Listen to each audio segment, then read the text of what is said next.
네, 지난 2주 동안 고난주간과 부활절을 지내며 요한복음을 잠시 떠났다가 오늘 다시 요한복음 본문으로 돌아왔습니다. 예수님께서 가나 혼인잔치와 또 성전의 정화 사건을 통해서 사람들의 주목을 받기 시작한 가운데 예루살렘에 머물며 행했던 그 표적을 보고 믿게 된 유대인 무리들이 있었습니다. 그런데 예수님께서는 그들에게 자신을 의탁하지 않으셨다라고 말씀하셨습니다. 그들의 믿음에 심각한 문제가 있었기 때문이었습니다. 그래서 지난 3장에서는 그 유대인의 무리 가운데에 밤중에 예수님을 만나러 왔던 이 니고데모와의 대화를 우리가 보았습니다. 예수님의 말씀은 니고데모에게 충격을 주었고 그의 전 세계관을 흔들어 놓았습니다. 육으로 난 자는 결코 알 수 없는 오직 거듭난 자라야만 하늘 나라를 볼 수 있다라고 말씀하셨습니다. 즉 믿음이라고 하는 것은 단순히 무언가를 보았다고 생기는 것이 아니라 사람의 능력을 벗어나는 오직 영으로 난 자들 안에서만 가능한 일인 것입니다. 예수님은 이 일을 위해서 이 땅에 오셨고 모세가 광야에서 놋뱀을 든 것처럼 자신도 들려야 되겠다라고 말씀하셨습니다. 그 일은 바로 하나님께서 세상을 사랑하사 자기의 아들을 세상에 내어주시는 일이요 세상을 심판하기 위해서가 아니라 세상을 구원하기 위한 일이었습니다. 그렇기 때문에 예수님을 믿지 않고 거부하는 자들은 이미 심판을 받은 것이요 오직 믿는 자만이 멸망치 않고 영생을 얻게 됩니다. 이렇게 예수님께서 니고데모와의 대화 이후에 제자들과 함께 유대 땅으로 가셔서 거기에 머물며 세례를 베푸셨습니다. 그런데 이어 오늘 본문입니다. 본문 23절과 24절 제가 읽겠습니다. 요한도 살렘 가까운 에논에서 세례를 베푸니 거기 물이 많음이라. 그러므로 사람들이 와서 세례를 받더라. 요한이 아직 옥에 갇히지 아니하였더라. 예수님과 세례 요한이 가까운 지역에서 각각 나란히 세례를 베풀면서 있는 중에 마치 요한이 옥에 갇힐 때를 기다리고 있다라고 하는 느낌을 줍니다. 작년 말에 세례요한에 대한 설교를 했었는데요. 요한은 옥에 갇힌 뒤에 헤롯과 그의 아내 헤로디아에 의해서 결국 머리가 잘려서 소반에 얹혀서 죽게 됩니다. 다시 말해 요한이 아직 옥에 갇히기 전이라는 말은 그의 죽음 또 그의 사명의 끝을 기다리고 있다는 의미로 들립니다. 마태복음 4장에 보면 예수께서 요한이 잡혔음을 들으시고 갈릴리로 물러가셨다가 라고 나옵니다. 그리고 마태복음 4장 17절에 이렇게 말합니다. 함께 읽겠습니다. 시작. 이때부터 회개하라 천국이 가까이 왔느니라 하시더라. 마태복음은 예수님께서 요한의 투옥을 기점으로 그의 공생애를 시작하셨다라고 말하고 있습니다. 그런데 요한복음에 보면 이 세례 요한의 사역 시기와 예수님의 사역 시기가 일정 부분 겹쳤던 것으로 그렇게 보입니다. 이렇게 사복음서를 종합해 보면 그렇게 겹쳤던 시기가 긴 것 같지는 않습니다. 그런데 이런 맥락에서 볼 때에 지금은 아주 미묘한 시점이었습니다. 오늘 본문은 이 미묘한 시점에서 세례 요한의 말과 그의 행동을 다시 한 번 더 조명하고 있습니다. 우리 요한복음 3장 25절 함께 읽겠습니다. 시작.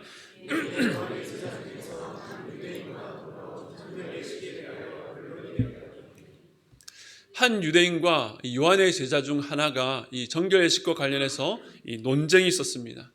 사실 이 정결과 관련된 논쟁은 지금 처음 있는 일은 아니었습니다. 암흑기를 지나서 세례 요한이 등장해서 회개의 세례를 전파할 때에 유대의 많은 종교 지도자들이 그에게 와서 당신은 누구인가? 당신은 무슨 권위로 이렇게 세례를 베푸는가? 라고 물었습니다. 그것은 이스라엘 백성들에게 있어서 이 정결은 굉장히 민감하고 중요한 이슈로서 어떻게 보면 구원의 문제보다 훨씬 더 중요한 문제였을 것입니다. 왜냐하면 그들은 태어나면서부터 할례를 받고 이미 하나님의 백성이라고 하는 정체성을 갖고 있었기 때문에 구원을 받지 못한다라고 하는 것은 감히 상상할 수 없는 일이었기 때문입니다. 다만 하나님의 백성으로서 그 거룩하신 하나님 앞에 나아가기 위해서는 정결 규례가 굉장히 중요했습니다. 그래서 레위기를 보면 이 거룩과 관련해서 크게 두 가지 주제를 다룹니다. 한 가지는 하나님께 제사 드리는 법에 대한 것이고, 다른 하나는 이 정결법과 관련된 말씀입니다. 정결한 자가 되어야 백성들의 진중에 머물 수 있고 또 하나님께 제사할 수 있었기 때문입니다. 그래서 정한 동물과 부정한 동물을 가르는 이 음식 문제, 또 나병과 유출병과 같은 건강의 문제, 그리고 성관계나 출산 등 백성들의 일상적인 삶 속에서 어떻게 부정한 자가 정하게 될 수 있는지를 상세하게 설명하고 있습니다. 이처럼 정결과 거룩의 문제는 이스라엘 백성들의 주된 관심사였습니다. 그래서 가나 혼인잔치에서 예수님께서 정결을 위한 항아리에 든 물을 포도주로 바꾸신 일과 성전을 정결케 하신 일, 또 물로 세례를 베푸시는 것 모두는 유대인들의 관심사인 정결과 관련해서 진정한 정결이 무엇인지를 말하고자 하는 것입니다. 그런데 이 유대인의 논쟁에서 이 세례라는 의식 자체뿐만 아니라 또 다른 중요한 문제를 다루고 있다는 것을 그 요한의 제자의 말을 통해서 우리는 알 수 있습니다. 26절입니다. 우리 함께 읽겠습니다. 시작.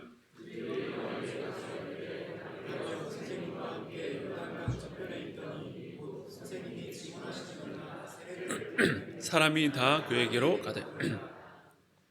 이 요한의 제자가 요한을 찾아가서 한 말을 보면 예수님과 세례 요한이 같은 시기에 가까운 장소에서 세례를 베푸는 것에 대해서 의문을 제기한 것으로 보입니다. 어떤 의문일까요? 이 세례 요한과 예수님과의 관계가 무엇인가? 둘 다 세례를 베푸는데 동일한 세례인가? 아니면 둘 중에 어느 한쪽을 택해야 되는 문제인가? 분명히 세례 요한이 먼저 시작했는데 왜 사람들은 이제는 점점 예수께로 몰려가고 있는가? 이런 현상에 대한 논쟁이었을 것입니다. 그런데 그 제자의 말 속에 어떤 억울함이 느껴집니다. 분명 세례하면 그 원조는 세례 요한 아니겠습니까? 말라기 선지자 이후에 400년 침묵기를 깨고 혜성처럼 등장해서 회개의 세례를 베풀 때에 수많은 사람들이 세례 요한에게 몰려들었습니다. 심지어는 그 근처에서 세례를 베풀고 있었던 예수님조차도 세례 요한에게 세례를 받았습니다. 쉽게 말하면 원조가 여기 있는데 분점으로 사람들이 몰리는 현상, 그 상황을 요한의 제자로서는 받아들이기가 힘들었던 것입니다. 예수께서 등장하신 이후에 사람들의 관심과 시야에서 점점 멀어지는 그 스승의 모습을 안타깝게 바라보며 그 요한에게 한 질문이었습니다. 로마서 우리 12장 15절 말씀 함께 읽겠습니다. 시작. 즐거워하는 자들과 함께 즐거워하고 우는 자들과 함께 울라. 여러분, 이 말씀 한 번쯤은 들어보셨을 것입니다.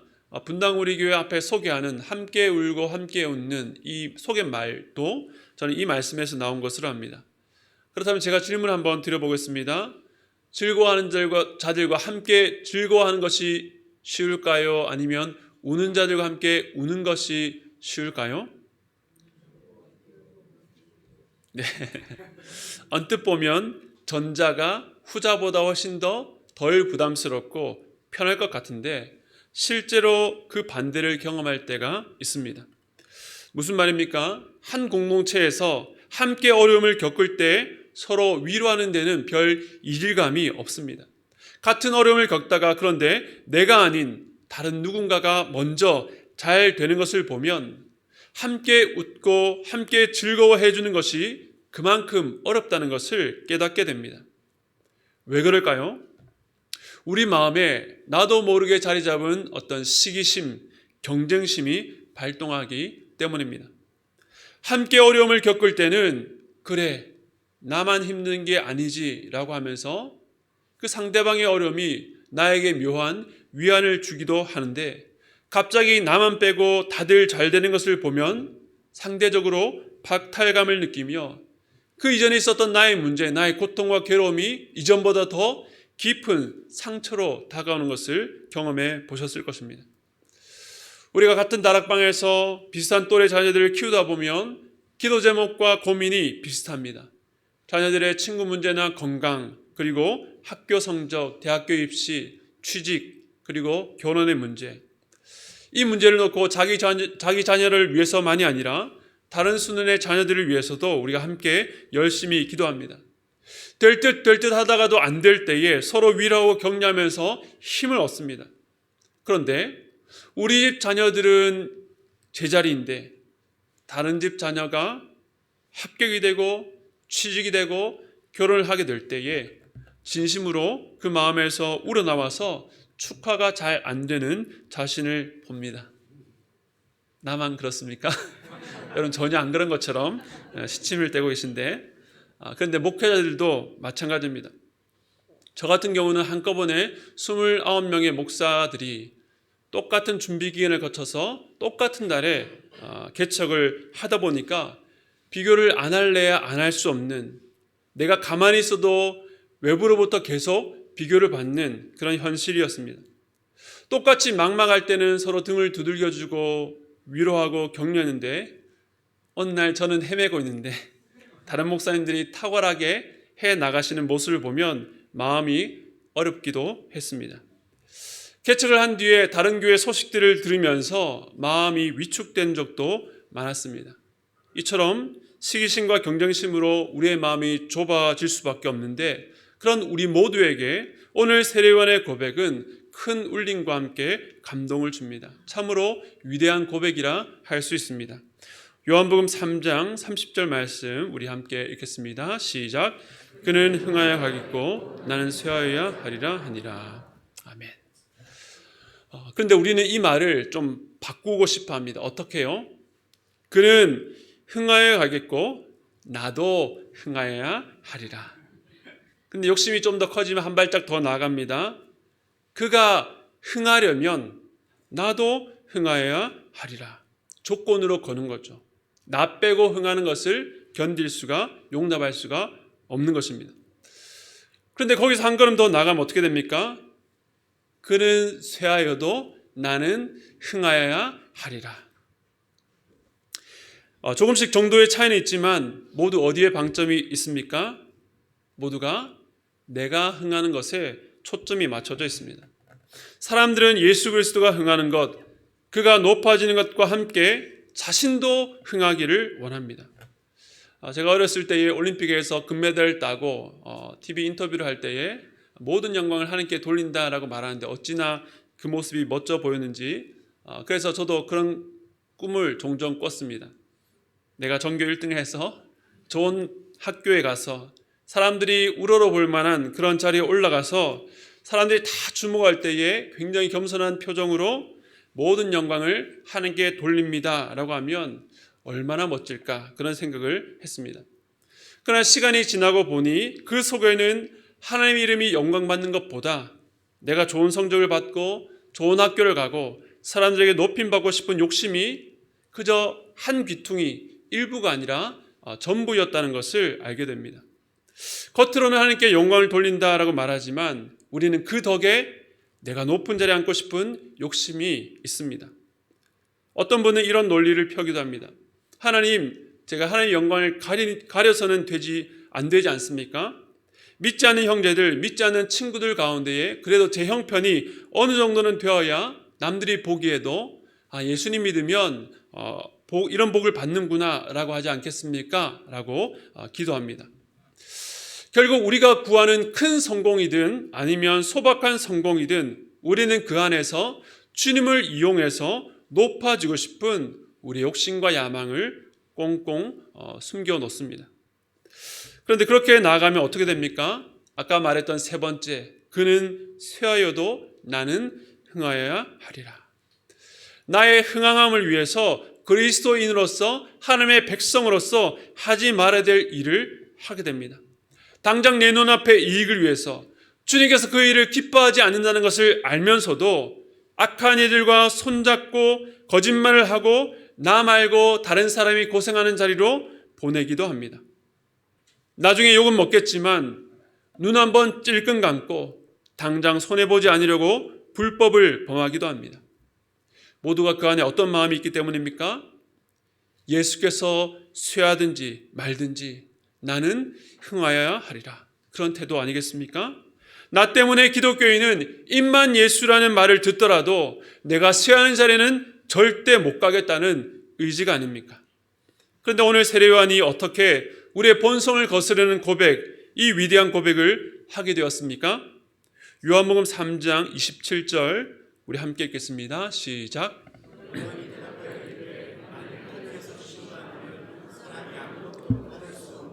아멘. 오늘 우리가 두 가지를 볼 텐데요. 먼저 첫 번째는요, 하나님께서 주신 것을 받습니다. 세례요한은 하나님께서 주신 것을 받는다는 단순한 믿음을 갖고 있었습니다. 요한은 자기에게 몰려들었던 백성이 이제 예수께로 몰려드는 그 현상, 예수님의 이름이 흥왕하는 광경을 보고 그 소식을 전해 들으면서 이 모든 일이 하나님께로 말미암은 일, 하나님께서 친히 허락하신 일이라고 고백하는 것입니다. 우리는 당장의 결과만을 보고 쉽게 판단합니다.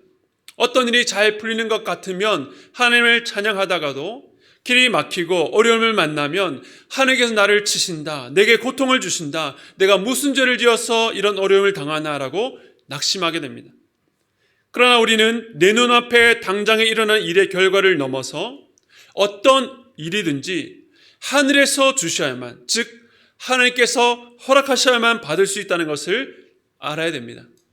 그 말은 이 세상의 눈으로 보기에 아무리 대단한 일을 성취하고 엄청난 결과를 얻었다 할지라도 그것이 하나님께서 허락하신 것이 아니라면 아무런 의미와 가치가 없다는 것입니다. 오직 하나님께로부터 받은 것이야만 진정한 가치가 있습니다. 하지만 세상은 끊임없이 쟁취하려고 합니다. 열심히 노력해서 무슨 방법을 써서라도 세상의 성공을 얻으려 합니다. 그러나 하나님 없이 얻은 흥왕함, 하나님과 상관없이 누리는 부요와 편안함은 아무런 의미와 가치가 없습니다.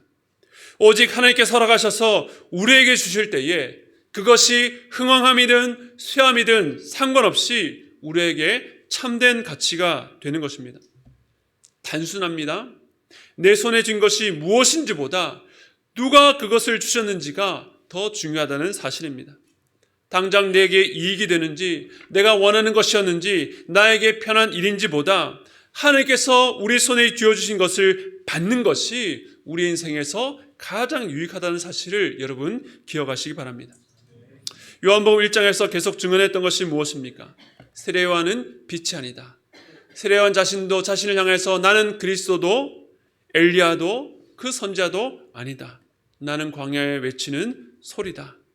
사람들의 관심을 한몸에 받을 때에 그가 했던 고백입니다. 이것은 그냥 겸손과 겸양을 떠는 말이 아니었습니다.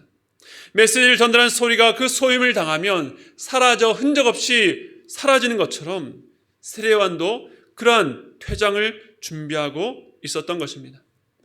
그리고 자기에게 몰려왔던 사람들이 예수께로 가는 그 모습에서 이 모든 일을 이루시는 분이 바로 하나님이심을 보았습니다. 세례요한은 하나님께서 얼마나 오랫동안 이 일을 준비해 오셨으며 바로 자신이 쇠하여져야 메시아의 시대가 오는 것을 알았습니다. 사랑하는 성도 여러분, 하나님께서 허락하셔서 이루시는 그 일을 복잡하게 생각하지 마시고 단순한 마음으로 받으시기 바랍니다. 그런 사람은 이렇게 고백할 수 있습니다. 그는 흥하여야 하겠고 나는 쇠하여야 하리라. 세례요한은 지금 펼쳐지는 일이 하나님께서 허락하신 일이라는 것을 믿었기 때문에 이런 위대한 고백을 할 수가 있었습니다. 이제 두 번째를 보겠습니다. 요한복음 3장 29절 함께 읽겠습니다. 시작. 신부를 취하는 자는 신랑이나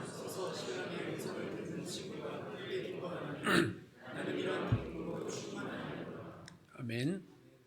네, 두 번째 비결은요, 긴장을 기쁨에 복속시키다입니다. 긴장을 기쁨에 복속시키다. 오늘 이 말씀은 여러 면에서 가나의 혼인잔치를 떠올리게 합니다. 먼저는 혼인잔치를 비유하고 있다는 것이고, 두 번째는 정결과 관련이 있다는 것입니다. 아까도 말씀드렸던 것처럼 가나 혼인잔치에서는 예수님께서 정결 위한 항아리에 든 물을 포도주로 변화시켰습니다. 그리고 지금은 정결과 관련된 논쟁에서 나온 말씀입니다. 세 번째로 가나 혼인잔치에서 연회장의 말처럼 가장 극상품의 포도주가 오히려 뒤에 나왔다는 것입니다. 지금까지 암흑기를 지나서 세례요한이 출애했을 때에 사람들이 회개하며 그를 통해서 소망을 바라보는 은혜를 누렸다면 이제는 세례요한과 비교할 수 없는 하나님의 아들이 오셔서 그 소망을 성취할 때가 온 것입니다. 뒤에 가장 좋은 분이 오셨다는 점에서 의미가 통하지요.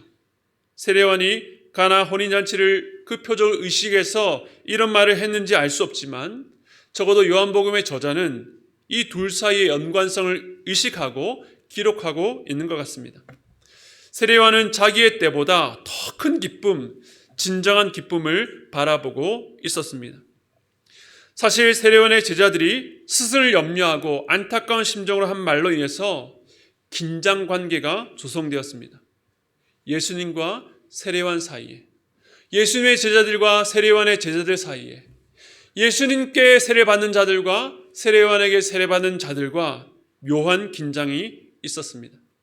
그런데 세례요한이 자신은 혼인잔치에서 진정한 주인공인 신랑의 친구이자 들러리로서 그가 신부를 취할 때에 그 모습을 보고 크게 기뻐한다라고 말합니다. 29절 마지막에 뭐라고 고백했습니까? 나는 이러한 기쁨으로 충만하였노라. 세례요한은 그 긴장을 더 큰 기쁨에 복속시킵니다. 이 복속이란 단어의 뜻이 무엇인지 사전에 찾아보니까 복종시키어 붙잡다, 따르다는 뜻입니다. 세례요한 역시 사람인지라 자기에게 몰려왔던 사람들이 예수께로 갈 때에 어찌 허전하지 않았겠습니까? 그러나 그는 그런 인간적인 연민과 허전함에 몰두하지 않았습니다. 오히려 무게추가 자기에게서 예수님께로 이동하는 그 긴장의 상황을 묵상하지 않고 그의 마음을 더 큰 기쁨에 복종해서 따라가고 있습니다. 바로 자기가 세워지는 이 일이 오히려 진짜 결혼의 기쁨에 참여하는 일인 것입니다. 자기 마음의 기쁨으로 충만하다고 말하면서 인간적인 허전함과 서운함을 그 마음에서 몰아내고 있습니다. 성경에 보면 이와 비슷한 예가 또 하나 있습니다. 사도 바울이 옥에 갇혀서 빌립보 교회에 보낸 편지의 한 대목입니다. 빌립보서 1장 14절 함께 읽겠습니다. 시작. 형제 중 다수가 나의 매임으로 말미암아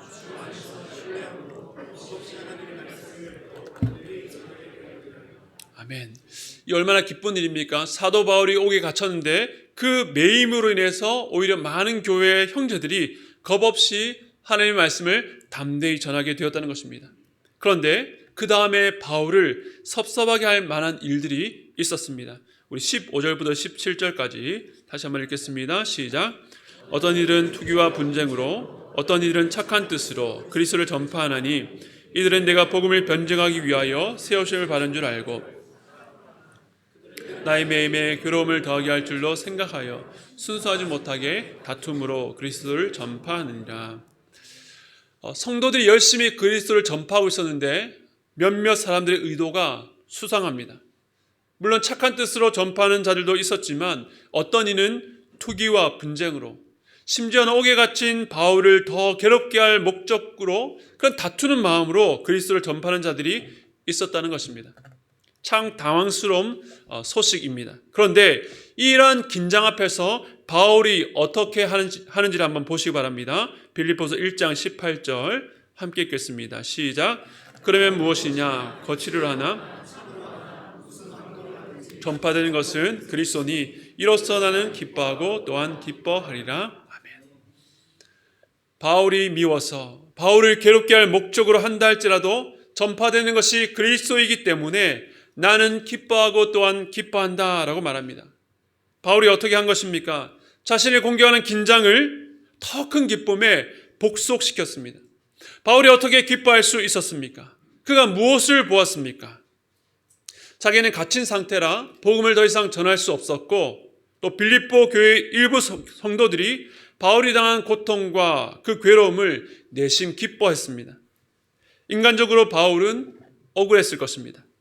그러나 그는 하나님께서 시작하신 이 일이 인간의 방해나 사람들의 시기와 질투로 실패하거나 중단되지 않는다는 것을 그 감옥 속에서 보았던 것입니다. 비록 자신은 억울하고 무력한 상황 가운데 있는데 그 상황 가운데서 오히려 복음이 더욱 전진하는 것을 보았습니다. 오늘 세례요한도 마찬가지 아니겠습니까? 그의 시대가 저물어 가는데 진정한 기쁨이 오는 것을 보았습니다. 자신의 처지와 상관없이 하나님의 일이 더욱 전진하는 것을 보았습니다. 아까도 말씀드렸듯이 우리는 자꾸 우리의 흥함과 예수님의 흥함을 같이 가야 되는 것으로 봅니다. 그러고는 실제로는 예수님의 흥함보다는 나의 흥함에 더 큰 관심이 있습니다. 그런데 우리가 어떻게 이러한 긴장을 더 큰 기쁨에 복속시킬 수 있겠습니까? 바울과 같이 세례 요한과 같이 내가 쇠하여진다 할지라도 하나님의 일은 결코 실패하거나 중단되지 않는다는 것. 심지어 내가 실패하거나 망한다 할지라도 우리는 여전히 하나님께서 예비하신 그 혼인잔치의 축제, 그 기쁨에서 소외되지 않는다는 것을 믿기 때문입니다. 우리는 내가 쇠하면 주님도 실패하는 줄 압니다. 내가 실패하면 하나님의 나라도 무너지는 줄 압니다. 그러나 성경이, 복음이 우리에게 말하는 것은 우리가 세상에서 아무리 큰 실패를 당할지라도 우리의 인생은 결코 실패할 수 없다는 것. 우리를 속량하시어 하나님의 나라로 인도하시는 그 큰 구원 역사 속에 우리는 이미 승리하였으며 그 기쁨의 잔치에 초대받았고 그 잔치가 이미 시작되었다는 것입니다. 사랑하는 성도 여러분, 이것을 믿으십니까? 이것을 믿는 자들은 우리가 쇠어가는 그 긴장의 순간에도 기쁨에 복속시키며 이렇게 고백합니다. 그는 흥하여야 하겠고 나는 쇠하여야 하리라. 이 고백은 사역자인 세례요한의 고백만이 아니라 주를 따라가는 우리 모두의 고백이 되어야 됩니다.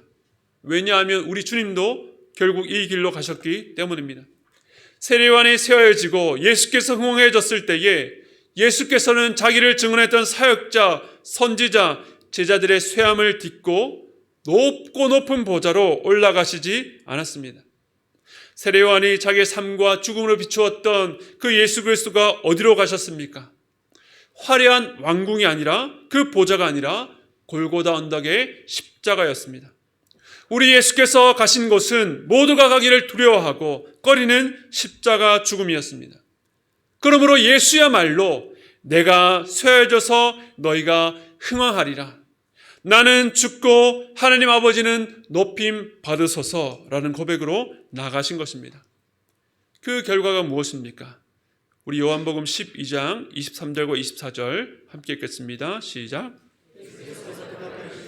인자가 영광을 받는